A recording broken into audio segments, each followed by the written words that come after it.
Welcome Math 8.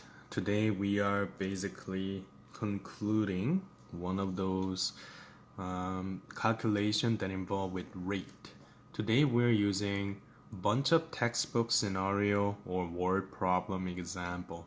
Some of them are kind of repeating last time and then I didn't have enough of time of going through further, or some of them are probably brand new to you. We're going to look at three main examples. We're going to start with math makes sense. Math link textbook, the textbook that you have, page 301. There is, or it can be actually math makes sense, but in the end it really doesn't matter. I share both of the textbook version, ladies and gentlemen. So actually this must be math makes sense. So you can actually go through the other PDF which is available online and then go through that. Even if you don't have it, well, you can copy some of this question and we're gonna solve it together anyway, so it's no big deal. Math makes sense, page 301. Let's get this started. We have three small, intermediate, and family size cereal, and we are going to compare. But one thing that you need to be careful is, like the question said at the end, it is difficult to calculate the cost of 1 gram, especially when the mass is 450 grams, 600 gram, and then 1,000 gram. You guys should understand at this point that 1 kilogram is equivalent as 1,000 gram. So something that involves way bigger, we can actually compare every bag as 10 gram situation. Last time we did fraction method. This time I'm gonna mix it up. Some of them I'm gonna use fraction way, some of them I'm gonna use ratio way. So it is your choice. First box A. Let's do fraction way as a little bit of a recalling.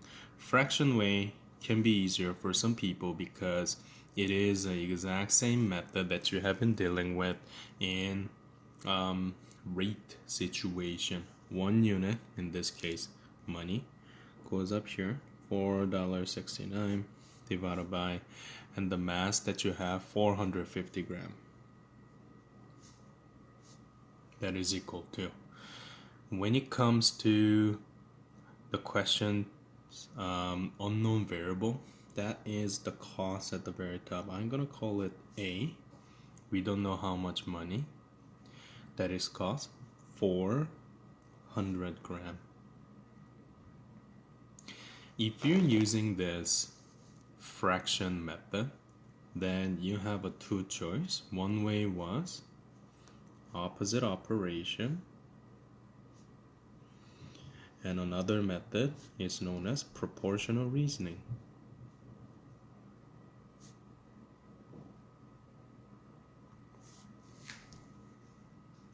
Now, one thing that you need to understand is 450 to 100, it's really hard to go any simple division to go 450 to 100 because, how can I say, these two, if you think about multiple of 100, then maybe 400, then everything will be better.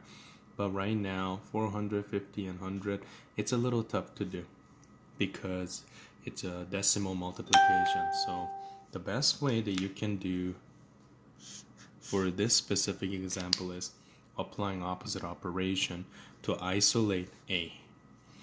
A and 100 are dividing each other because they're in fraction. So opposite of division is basically multiply by 100 for each. In this way, bottom denominator and whole number will be cancelled out. Now let's rewrite the whole thing. A is equal to $4.69 times by 100 over 450. That is what the rearranged format should look like. And let's punch those numbers in a calculator. 4.69 multiplied by 100 give you that number, divided by 450. As you may notice, it gives you 1.04222, something like that. But you know that we gotta round it up to the 100th place because cent require 2 places. So I like to say 1.04. That is the amount, ladies and gentlemen. That's a first cereal. Second cereal, 6.49, 600 gram. This time I'm gonna use proportional reasoning because this is actually perfect time of doing that. I'm using different variable. The reason that I say this is perfect timing to do this is because I want you to look at the unit. First of all, dollars on the top, grams at the bottom.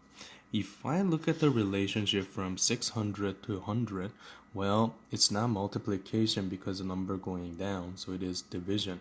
And 600 to 100, if you divide everything by 6, then 600 gram turning into 100 gram, which means using a proportional reasoning, same type of change should happen on the top. $6.49 divided by 6. So B is easily changed into $6.49 divided by 6. That will give me the correct answer, or the amount in this case. And I'm gonna round it up already because it's a nasty number. It's $1.08. This is proportional reasoning. So what I did for proportional reasoning will be applied for the box B. It doesn't matter which method that you use, but just proportional reasoning worked the best in B situation. Now C, I'm gonna use different method. Again, it doesn't matter which way that you use. This time I'm gonna use ratio method, even if it's talking about rates with different unit. Here's how you do. Instead of writing as a fraction, it's left to right now. $7.89 dot dot column method and 1,000 gram put equal to. As long as you're being consistent, everything should be okay. We do not know the cost of this cereal if it become 100 gram. So the only thing that you need to understand is gram is on the right side, money is on the left side. We're doing the same type of notation. Money, which we should try to find, cost, is on the left side, and gram is on the right side. The unique thing about this is, if you guys recall ratio, whatever you multiply inside, when I say inside of the column, should be equal to whatever you multiply for the outside. So basically, that gives me 1,000 multiplied by C is equal to 7.89 times by 100, which is equivalent as 789 is equal to 1,000 multiplied by C. And at this point, ladies and gentlemen, it's exactly same method as opposite operation. I gotta find out C is equal to something. Then what should I do? Divide. In this case, it's division because opposite of multiplication is division. Divided by 1,000. So that these guys are off. Then you can say C is equal to, and 789 divided by 1,000, you can use your calculator, but right now I don't want to because it's very simple. It's 3 decimal you're moving, 0.79 if you round it up. So if you try to find and try to compare the unit cost of these 3 products, we already know which one is the most economically wise choice. C is the cheapest, which means this is the most wisest consumer's choice. Because with the same amount, 100 gram, you have just 79 cents that is cost. Then what is the most expensive? B, $1.08 is the most expensive choice. So probably it's a good idea to avoid B's product if you try to be a best buyer. That's one thing that I wanted to go through.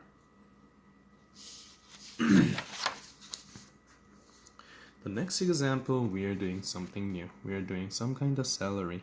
Mariah, and this is available on page 302. Yeah, I'm pretty positive it's a different textbook, but it's okay. It is available on Google Class. Mariah is looking for a part-time job. She wants to work 15 hours a week. She has been offered 3 positions. I'm gonna call it occupation A, B, C. Day camp counselor, $7.50 per hour. Cashier, $25 for 3 hours, and $44 for 5 hours. And then we'll try to find this time which job pays the most. So which job has the highest income. So it is completely opposite as previous one. We'll try to find the biggest income. So biggest value of the money.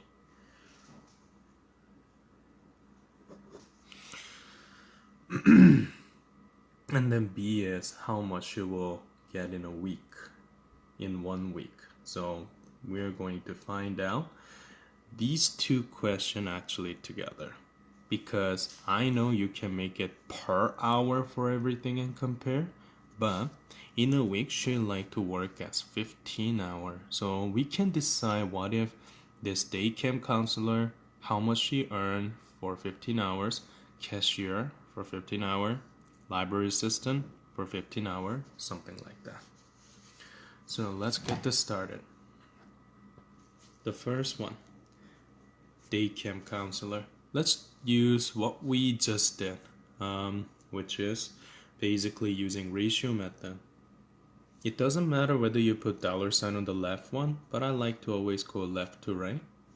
$7.50. Day camp counselor is always says per hour, so that means the ratio look like this: $7.50 per hour. We do not know how much money that we get for the day camp counselor, so I'm just gonna put D for day camp. It doesn't matter, you can use your initial too. But lady wanted to work 15 hours, so we're gonna put 15 hours, just like that. Always placement is important. If you're using ratio method, dollar and time on the left, dollar, time on the left. As soon as you reverse this, we cannot use that. Remember, whatever inside portion multiplied together should be equal to whatever the portion that you multiply outside. So when it comes to this, 1 hour in D, that's D, it's 1 times D, so that's why. And you are doing 7.50 multiplied by 15, and you remember the unit was $sign because D was in the placement of dollar. Then it turned out to be $112.50.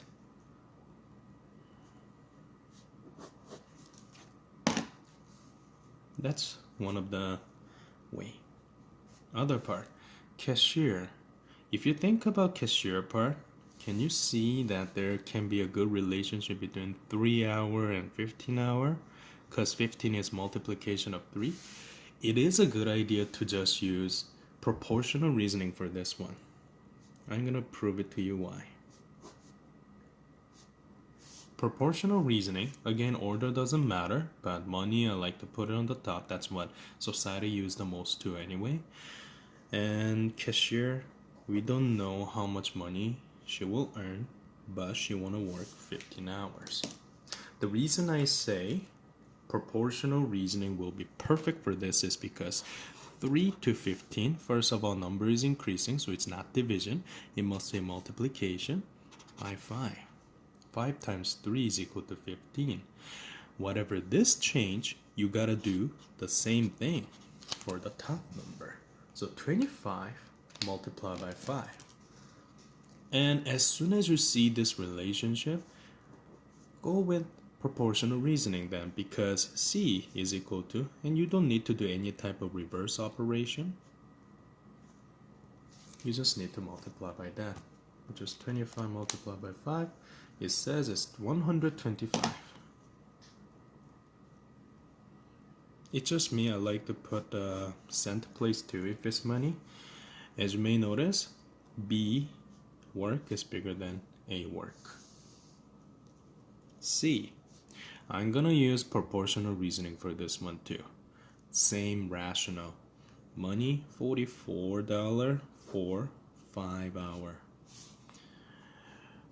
Mariah want to work 15 hours.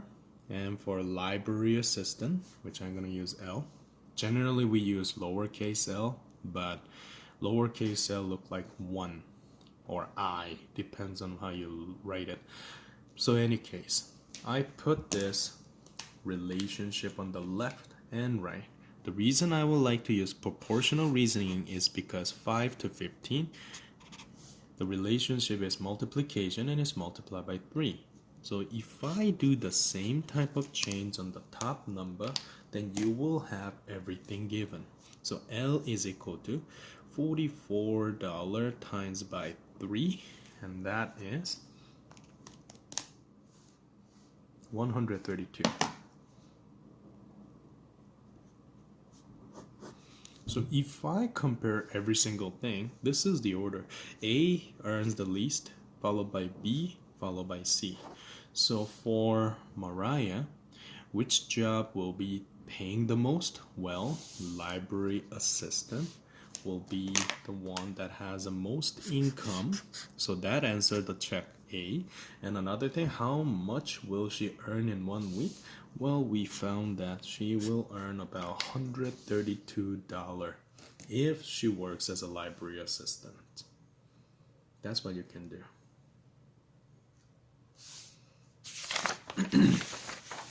One last example. Basically go to question 11 on page 304. And again, feel free to pause any type of video whenever I'm teaching, and you can copy it too. Or you can just write down that and that. Each week, Petra earns $370 for 40 hours of work as a lifeguard. Georgos earns $315 for 35 hours of work as a starter at the golf course. Which job pays the most? So we are basically comparing Petra's job and sorry, I have hard time and I have throat problem. I'm gonna say G's comparison. Georgos. Petra earns, and we already know the rate of her work, and so is the other one. It is just a matter of fact that how can we compare? Why don't we compare P's job and G's job as per hour in this case? And then we can easily find out which job pays more. So let's give it a shot. Let's start with Petra's situation. So I'll call P. Again, it doesn't matter. One of the way I'm gonna use ratio way. One of the way I'm gonna use fraction way. $3.70 for 40 hours.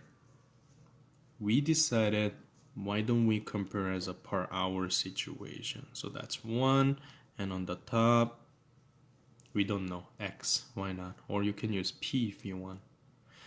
And this situation, as you may notice, the reason I chose per is because X over 1 is just X. So you have the situation already that 370 over 40 is equal to X, which is, we don't need to isolate anything. You just need to deal with 370 over 40, which is what we have as 9.25. So X is equal to, her job is about $9.25 per hour. That's what it is.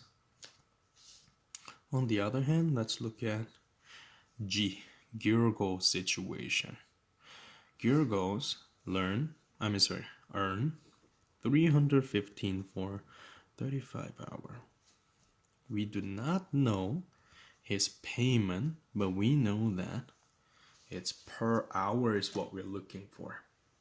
So that means if you're using ratio way, inner multiplication should be equal to outer multiplication. So 35 times G, that is equal to 315 times 1, but you don't have to put 1 because, well, that times 1 is just that. So at this point, we got to do opposite operation because our interest is what is G equal to. So let's get rid of 35. They're multiplying.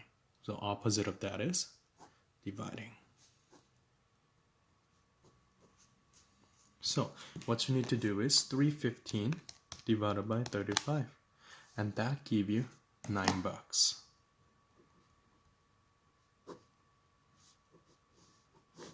So if I compare these two, you may notice that Petra's job is actually more, how can I say? Her income is more than golf course starter's job.